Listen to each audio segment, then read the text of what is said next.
Cher Cancer, le mois commence avec une pleine lune qui a lieu le 5 décembre, dans votre 12e maison. Pour vous, la lune est celle qui gouverne votre ascendant. C'est donc une planète importante de votre thème. Quand la lune est pleine en 12e maison, cette période pourrait nous montrer une certaine maturité émotionnelle que vous atteignez. Cette période pourrait nous montrer la fin d'une pression, ou la fin d'une souffrance psychologique que vous avez pu traverser auparavant. La pleine lune dans cette maison, mes chers, pourrait aussi nous montrer la fin d'habitudes compulsives. S'il y avait chez vous des habitudes spécifiques dont vous essayez de vous débarrasser, des schémas dont vous essayez de vous libérer, toutes ces possibilités sont indiquées par la pleine lune en 12e maison. Le 10 décembre, Neptune cesse sa rétrogradation et avance directement. Cela se passe dans votre 9e maison. Si la relation avec le père comportait un peu de perturbation ces derniers mois, attendez-vous à ce que les choses commencent à s'améliorer. Si les circonstances du père lui-même n'étaient pas au mieux ces derniers mois, attendez-vous à ce qu'elles s'améliorent aussi. Ici nous parlons de ces circonstances personnelles.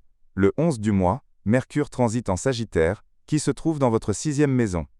Bien mes chers, première chose, faites attention aux douleurs articulaires, spécifiquement les épaules, la nuque et le haut du dos. Autre chose, l'environnement de travail pourrait être stressant pour vous durant cette période. Faites attention à vous-même de la part de collègues de travail ou de la politique, des choses cachées. Vous savez, tout bureau, tout environnement de travail comporte un peu de politique, n'est-ce pas? Faites attention à la politique pratiquée au sein de l'environnement de travail. Tout le monde ne vous montre pas son vrai visage, c'est ce que vous devez savoir. Le 15 du mois, Mars transite en 7e maison. Attendez-vous à ce que les circonstances professionnelles s'améliorent de façon remarquable à partir du 15 du mois. Si vous avez une entreprise, attendez-vous à ce qu'elle s'améliore. Si vous avez un emploi, attendez-vous à trouver de meilleurs résultats dans votre travail. Les circonstances de vos enfants seront meilleures.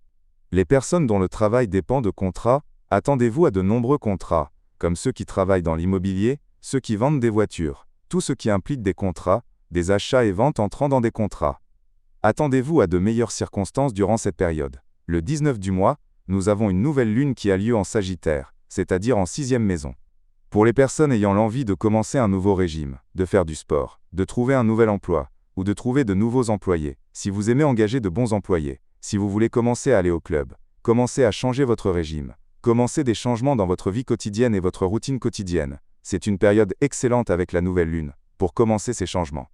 Pour ceux qui veulent postuler à des emplois aussi, comme mentionné, postulez avant le 19, pour que lorsque le 19 arrive, l'énergie soit déjà en mouvement.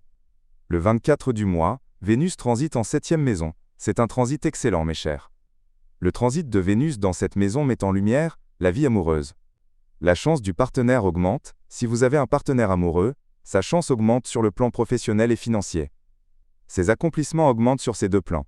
Pour approfondir ces perspectives et découvrir les prochains rendez-vous astrologiques, je vous invite à consulter les autres vidéos sur la chaîne.